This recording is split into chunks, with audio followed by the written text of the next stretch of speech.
लाल मस्जिद का वाकया क्यों हुआ? क्या वाकई ही मस्जिद के अंदर दहशतगर्द मौजूद थे या अमेरिका की खुशनुदी के लिए ये सारा ऑपरेशन किया गया?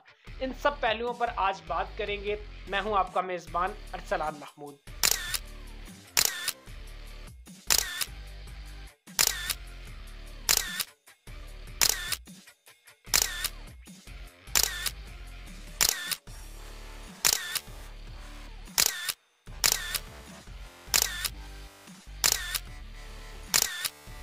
नाज़रीन, लाल मस्जिद इस्लामाबाद के कल्ब इलाका आपपारा में वाक़या है।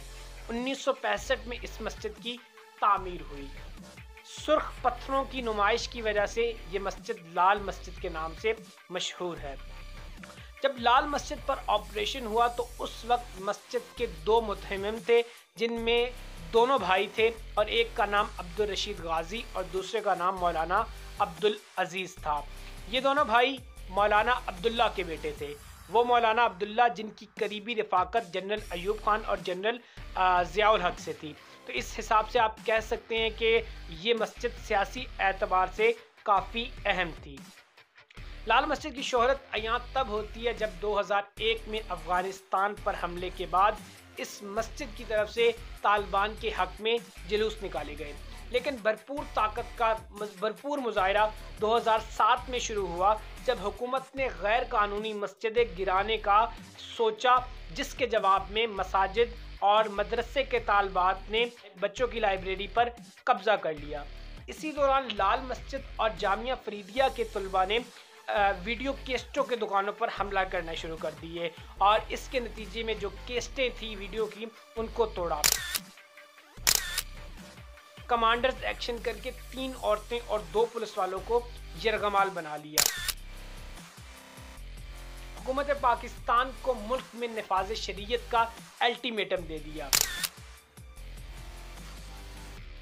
23 जून को जामिया हिफ्सा के तालिब इल्मों ने एक चीनी मसाज सेंटर पर हमला किया और उन पर फहाशी का इल्ज़ाम लगाकर उनको अगवा किया और उनको मारा पीटा। जुलाई 2007 में सरकारी रेंजर और पुलिस ने मिलकर लाल मस्जिद और जामिया हिफ्से को घेरे में ले लिया और हमला कर दिया, जिसके नतीजे में 19 के करीब अफराद मारे गए और नामालूम अफराद जख्मी हुए।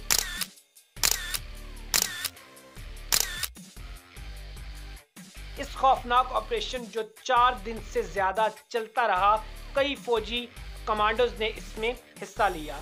शहादतों वगैरह का सिलसिला जारी था कि 4 जुलाई को लाल मस्जिद के खतीब मौलाना अब्दुल अजीज़ लाल मस्जिद से बाहर आने वाली तालिबात ने बुर्का पहनकर फरार होने की कोशिश में गिरफ्तार हो गए। ये बड़ा अहम पहलू था। जितने भी मजहबी जमातें जिसमें कायदे हज़ब इख्तिलाफ मौलाना फजलुर रहमान भी थे, उनका कहना था कि मौलाना अब्दुल अजीज़ के इस अमर ने इस्लामी दुनिया की काफ़ी हौसला शिकनी की। जबकि दूसरा पहलू ये बताया जा रहा था, जो उनका अपने ही मौलाना अब्दुल अजीज़ का कहना था कि मैंने बुर्का पहना नहीं बल्कि मुझे पहनाया गया ताकि मैं लोगों की नज़रों से छुपाकर गिरफ्तार किया जा सकूं। अगली बात, मगर ऑपरेशन मौलाना अब्दुल अजीज़ की गिरफ्तारी के बाद भी जारी रहा, क्योंकि लाल मस्जिद की तरफ से इस सारे ऑपरेशन को उनके भाई अब्दुल रशीद गाजी देख रहे थे, जो लाल मस्जिद के अंदर से तलबा और तालिबात को लीड कर रहे थे। फौजी तर्जमान के मुताबिक 7 और 8 जुलाई को लाल मस्जिद के अंदर छुपे दहशतगर्दों की फायरिंग से फौजी कार्रवाई के कायद लेफ्टिनेंट कर्नल हारून मारे गए। यहाँ से एक आग और भड़की। हालांकि मौलाना अब्दुल अजीज़ पहले गिरफ्तार हो चुके थे। हुकूमत की तरफ से मजहबी अमूर का दावा ये था कि लाल मस्जिद में दहशतगर्द छुपे बैठे हैं। 10 जुलाई को सबसे बड़ा ऑपरेशन किया गया, जिसके नतीजे में 8 फौजी और 50 दूसरे अफराद जो थे वो हलाक हुए। लेकिन मौलाना अब्दुल अजीज़ जो कि पहले गिरफ्तार हो चुके थे और उनकी जो बेगम साहिबा थी उम्मे हसन, वो भी 10 जुलाई को गिरफ्तार हो गई, जबकि तलबा और तालिबात की काफ़ी ज़्यादा तादाद अभी तक लाल मस्जिद के अंदर मौजूद थी। गाजी अब्दुल रशीद 10 जुलाई की शाम 7 बजे फौजी कार्रवाई के पेश नज़र दुनिया से पर्दा फरमा गए। तो बाज़ मुबस्सिरीन ने उनको हीरो करार दिया कि गाजी अब्दुल रशीद ज़्यादा बहादुर थे, उन्होंने अपनी जान का नजराना अपनी मिशन की खातिर दे दिया। जबकि भाई जो थे मौलाना अब्दुल अजीज़, उन पर तनकीद की गई कि वो बुर्का पहनकर फ़रार हुए, और उनकी बीवी पर भी तनकीद थी कि वो लोगों को तो कह रहे थे जहाद का, लेकिन वो खुद अपनी गिरफ्तारी पेश करके साइड पर हो गए और उन्होंने अपनी जान बचाई। मुख्तलिफ पहलू ये कह रहे थे कि हुक्काम की तरफ से आम माफ़ी ना मिली, जिसकी वजह से अब्दुल रशीद गाजी ने मौत को तरजीह दी। जबकि एक और पहलू इसका ये था कि जो अब्दुल रशीद गाजी ने मस्जिद के अंदर दहशतगर्द छुपाए हुए थे, तो अब्दुल रशीद गाजी ने उनको कहा कि आप लोग हथियार डाल दें, जबकि उन दहशतगर्दों ने इनकार किया और उन्होंने ही खुद अब्दुल रशीद गाजी को कत्ल कर दिया। गाजी अब्दुल अजीज़ के हवाले से दूसरा पहलू ये भी है कि उन्होंने ज़्यादा खून ना बहे, यानी कि मामलात फ़हम फ़रासत से हल हो जाएं, इसलिए अपनी गिरफ्तारी दी। जबकि उनके एक और बयान के मुताबिक कि जान बचाना फ़र्ज़ है, इसलिए उन्होंने अपनी गिरफ्तारी पेश की। तो इस हवाले से कुछ तजाद चलता रहा। और इसी दिन यानी 10 जुलाई को जब अब्दुल रशीद गाजी दुनिया से पर्दा करने फ़ौजी ऑपरेशन की वजह से, उसी दिन उनकी वालदा भी दम घुटने का बताया जा रहा है कि दम घुटने की वजह से वो भी इंतकाल कर दी। 12 जुलाई को ऑपरेशन ख़त्म होने के बाद मीडिया को लाल मस्जिद ले जाया गया और उसका मुख्तसरन दौरा करवाया गया। मगर हैरान कुन ये कि जो फौजी दावे थे उनके बरक्स ना तो कोई गार दरियाफ्त हुई, ना सुरंग, ना दहशत गर्दी का कोई सुराग, ना तय खाने में कोई छुपा हुआ। आम खिड़कियां थी जहां से फौज ने रॉकेट दागे हुए थे, यानी कोई असला वगैरह एज इट इज़ उस वक्त नहीं नज़र आया। चूँकि जो ऑपरेशन करने वाले थे वो तो जूतों समेत मस्जिद में फिरते चले गए, लेकिन मीडिया को बाकायदा तौर पे हर जगह जाने की इजाज़त नहीं दी गई। हुकूमत का दावा ये था कि 100 से करीब जो बच्चे बच्चियां थीं मस्जिद हफ्सा और लाल मस्जिद की, वो शहीद हुई। जबकि लाल मस्जिद की इंतज़ामिया का ये दावा था नहीं, 200 के करीब बच्चे और बच्चियां इस ऑपरेशन में या इस साने में या इस वाक़ई में जान की बाजी हार गए। अब फौजी कार्रवाई से पहले अदालत ने हुकूमत को हदायत दी थी कि आप मुज़ाकरात से इस सारे मामले को हल करें, और हुकूमत की जानिब से चौधरी शुजात ने इस मामले को देखा और मुज़ाकरात किए, और बताया ये जाता है कि मुज़ाकरात कामयाब भी हो गए थे। लेकिन बाद में जनरल परवेज़ मुशर्रफ ने इसमें तरमीम की, जो उनकी जिन नुकात पर मुआहदा हुआ था, जिसकी वजह से हालात बिगड़े, और इस कदर बिगड़े कि इतने बड़े ऑपरेशन की तरफ जाना पड़ा। इतना खौफनाक ऑपरेशन था कि बच्चियों को और बच्चों को उनके DNA से पहचाना गया, यानी कि उनकी हालत, मतलब कुछ ज़राए के मुताबिक बाकायदा तौर पर तेज़ाब फेंका गया जामिया हिफ्सा और लाल मस्जिद के ऊपर, जिसकी वजह से इतनी खौफनाक सूरत हाल थी कि बच्चों को उनके चेहरों से नहीं पहचाना जा रहा था, बल्कि उनके DNA से उनकी शनाख्त की जा रही थी।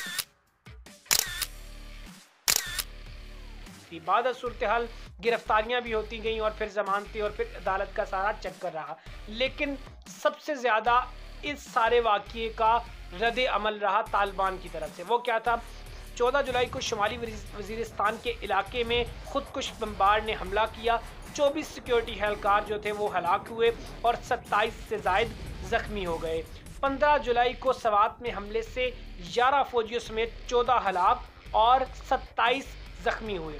उसी दिन यानी 15 जुलाई को एक और हमला हुआ डेरा इस्माइल खान में पुलिस लाइंस में, इससे 17 अफराद हलाक और 35 ज़ख्मी हुए। फिर 15 जुलाई को तालिबान के साथ अमन मुआहदा टूटा इस सारे यानी कि लाल मस्जिद की वाक़ये की वजह से, और फिर वो गोरीला कार्रवाइयाँ थी उनका आगाज़ हो गया। फिर 17 जुलाई को चीफ जस्टिस इफ्तिखार चौधरी की रैली में खुदकुश हमला हुआ, जिसकी वजह से 17 फौजी हलाक और 11 ज़ख्मी हो गए। 19 जुलाई को हंगू और हब में धमाका हुआ, जिसकी वजह से 33 अफराद हिलाक हुए और काफ़ी सारे ज़ख्मी हुए। निशाना बेसिकली चीनी शहरी थी जो उस जगह पर मौजूद थे, लेकिन वो बचने में कामयाब रहे। 19 जुलाई को कोहाट छावनी पर हमला हुआ, जिसकी वजह से 14 से ज़ायद अफराद जो थे वो अपनी जान की बाजी हार गए और कई सारे इसमें ज़ख्मी हुए। तो इसके दो डिफरेंट पहलू थे।